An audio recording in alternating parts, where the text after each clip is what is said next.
Not every game plays that way, but it can happen from time to time. So I know Underworld Connections is sort of this established norm to have for mirror matches and control type situations, but in the green control mirrors, whether it's junk rights, a Jund mirror match, whatever, I'm starting to get a little more suspicious of Underworld Connections. And you speak of acidic slime, Brian Fisher, 2 copies of those on his sideboard. You also find a Rakdos Return, 3 Pillar of Flames, a Graph Digger's Cage, 2 Underworld Connections of his own, 1 Sever the Bloodline, 1 Olivia, and 4 copies of Slaughter Games. So we'll see if either player does board in Slaughter Games here. Not sure what you would want to name because everything is so diversified among the Jund decks. Jonathan more diversified than Brian, so having a name that doesn't overlap with something else with a Slaughter Game seems a little bit difficult. Maybe you just want to have Olivia superiority. Sure. Garrett Primal Hunter, not a horrible target either. Yeah, not at all. The swings in this matchup can go back and forth quite a bit. As you said, a lot of it is pretty dependent on Bonfire of the Damned. As Bonfire of the Damned can be pretty poor, because Hardcasting one's not very good in this matchup, to an absolute insane blowout if it's Mirrored Gold off the top, which was probably the purpose of the card when it was designed in the first place, but it really shines here in this matchup. Yep. Games get dragged out, there's a lot of playing on the board, and so Bonfire pretty much at maximum power here. And again, that's a card that Jonathan does have 2 copies in his main, 2 copies in his board, and Brian has none in his 75. So we'll see if that's going to change this matchup a lot or not. See both players. Brian really taking a look at his opening hand here. What's he looking at here? Is he looking at 1 land Farseek on the play? That's what it feels like. You see Is there an Arbor Elf in that hand? All the way on the left? Yeah, it looks like there is. Duress 2 copies of Rakdos Returns. Huntmaster. Murder. It's a pretty big sweat. I feel like Brian wishes he was not on camera right now. That's the vibe that I'm getting. This might be one of those hands where if no one's watching, no chance he mulligans. But sure. With the eyes of the world on him, do we have a different decision? I would keep this and then bemoan my bad luck when I draw any lands. Oh, for sure. There's no way I'd ever mulligan this. And then if someone asked me how I lost, I'd just say I got mana screwed. Got a mana screwed. Yeah. Stalled on 1 land. Yeah. The reason I don't keep that hand there is because you have to draw a land like every turn of the game. Has the discipline to lay it down. Yeah, if the second Rakdos Returns is another reasonably costed card, you could argue for it, but when the mana situation is already a little bit dodgy, citing the strengths of your hand as of having 2 X spells is probably just best to let it go. Yeah, if you look at the short term of the hand, you say, okay, I just need to draw like 1 or 2 lands to get going. But in reality, you need to draw like 4 or 5 lands, actually, because the game's going to be a little while. And ideally, if you're playing your deck and you just say, oh man, I just have to draw like 5 lands in a row, that's not like a good thing at all. So that's not a good way to look at the game. And I think Brian figured that out, decided to take a mulligan here, because we do have one more result for you guys. Matthew Check, playing the Aristocrats, is going to be playing tomorrow. He defeats Mike Greco, playing Naya Midrange. So congratulations to Matthew and all his adoring fans, as he'll be playing against Matthew Hoey, playing Jund tomorrow.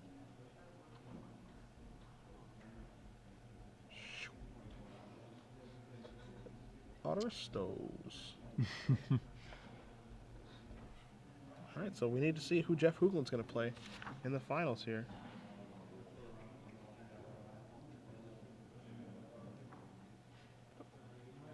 Pulling up 6.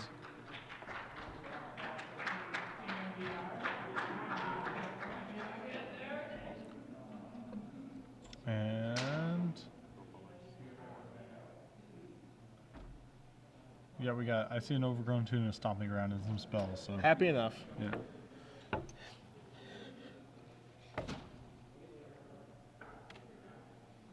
All right, let's do it. Overgrown Tomb, here we go.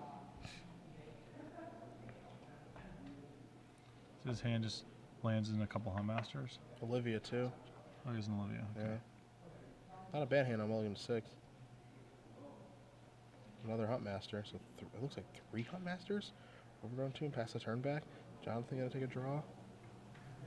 Dragon Skull Summit. Does he have a Liliana? It's just 2 Huntmasters. My apologies. 2 Huntmasters and Olivia. 2 lands. Here is Underworld Connections. See, he doesn't play it on the green source right now either, so no Arbor Elf shenanigans. Also can't get slimed off of his 1 green source plus connections. Alright, here come the 4 mana spells. Start with the Huntmaster that fells here for Brian. 2 life, Wolf Token.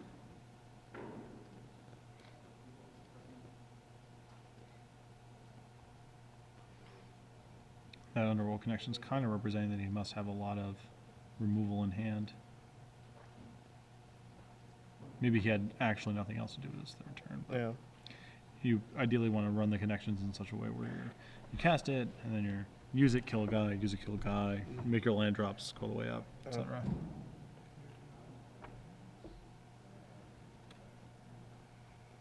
Basic Forest. In Jonathan's hand, is he going to play it? Really thinking about it. Alright, there's that. There's a Garrick. Okay.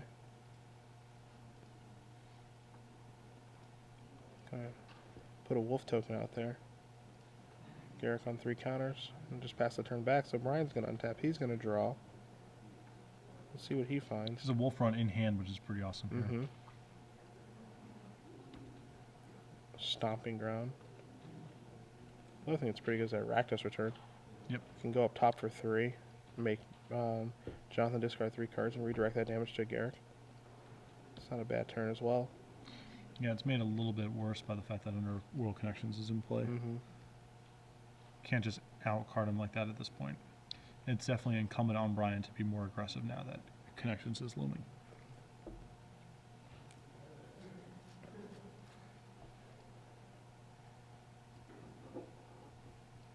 So let's see how Brian wants to navigate this game. Does he want to play an Olivia? Does he want to play Huntmaster of the Fells? Has to fear Bonfire of the Damned. Actual every turn. Yep. Well, both players are in that spot.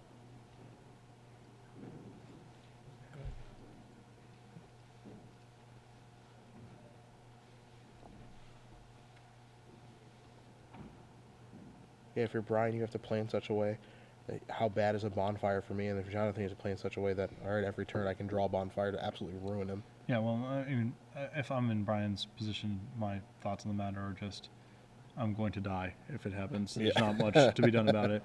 It's incumbent on me to be aggressive anyway, so I want to try to end the game quickly. That's my best way to play around Bonfire. We're going to see Brian come out with a Rakdos return for 3, kill that Garrick Relentless. As he already pointed towards it, he said, I'm going to redirect there, and you're going to discard 3 cards, so. Decides to not want to add anything to his board this turn.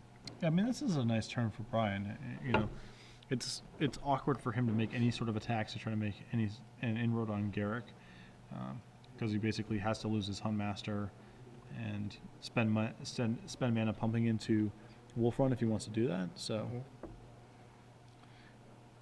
instead, you just do this. It's it's not an ideal setup, but it's pretty good given the circumstances. So what to discard if you're Jonathan? That is the question. He has 4 cards in hand currently. Alright. Garrick, Primal Hunter, a Dreadborn, a Huntmaster of the Fells. Not bad. It's a hell of a Rakdos return. Yep. 2 cards left.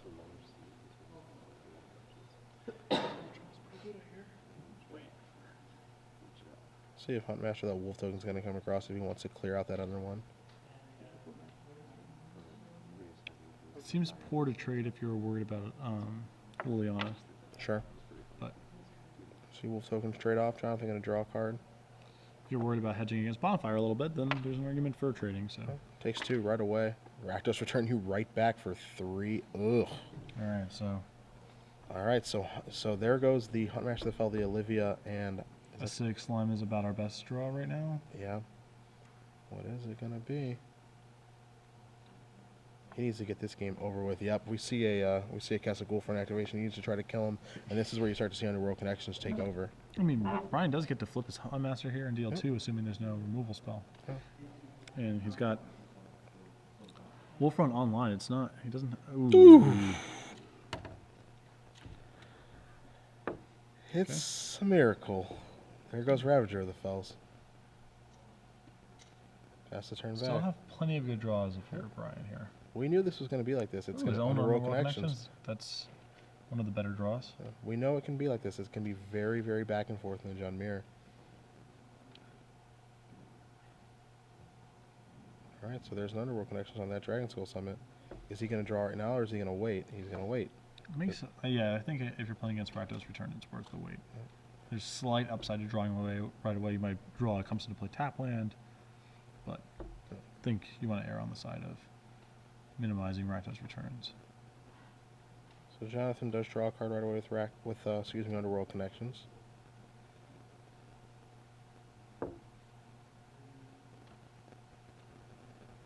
Alright, Farsi. Doesn't look like he has much action. Maybe a little bit of removal, not much else. I want to check to see if there's any abrupt decays in Jonathan's deck list to be able to take care of Brian's Underworld Connections. He's got one. Got one in his main, one in his side, so he has outs to that if he did leave and or sideboard in that additional one.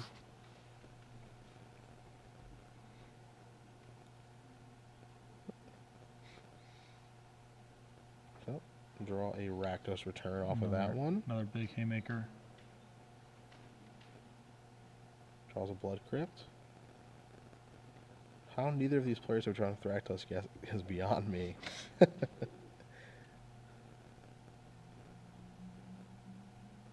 Alright, draw a card. He keeps pointing out that he's untapped at this. It's like, yeah, no, and ooh. Boy, Garrett Primal Hunter off the top. Just non-stop haymakers from both players. You get in this attrition-based game, his Blood Crypt's going to come into play on tap. You get in this attrition-based game where the top decks are what matters, and Garrett Primal Hunter is one of the very best ones this deck can find. So now Beast Token comes into play, and now if you're Jonathan, you're back in the situation of Bonfire!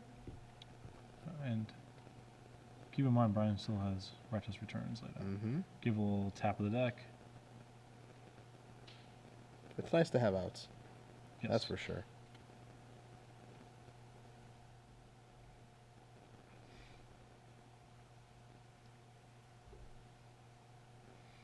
And yeah, Jonathan's just got to be really concerned with his life total here.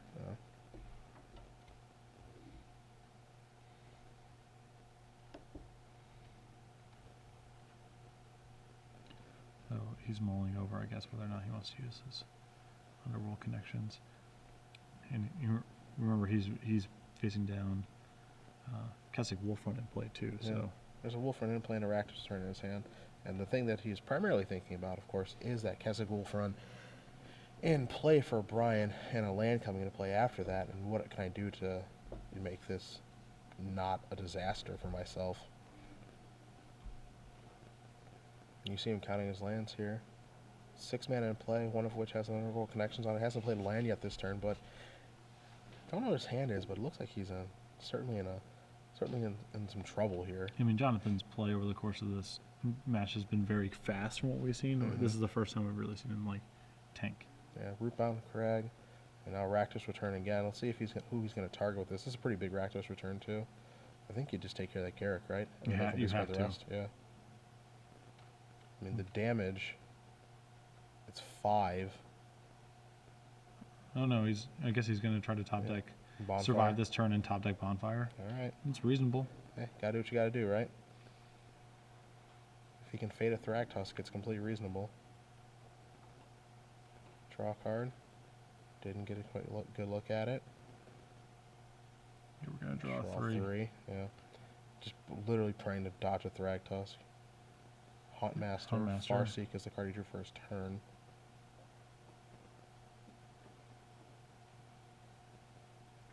I mean, Huntmaster, I believe, pushes us out of Bonfire range. It pushes him out of dying a Bonfire this turn, yes. It's still clearly it's still bad. good, yeah. It's still clearly bad for Brian if the top card is Bonfire, but means, you know. Right. So there's your Huntmaster of the Fells. 2 life and a wolf. Puts Brian up to 8. Here's your Woodland Cemetery. Here's your Farseek. No Farseek? You can just cast that, right? Maybe he's mulling over trying to... it's not close to casting 2 spells. Yeah, I think you just Farseek. You have Wolfrun in play. You just want as many lands as you can possibly have. Mana matters. Especially when one of your lands is one that taps to draw a card. Yep. So.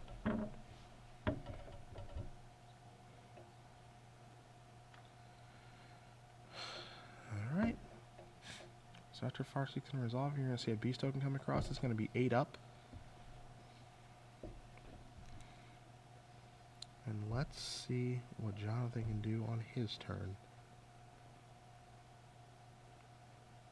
not a bonfire. Underworld connections. Draw a card, go to 7.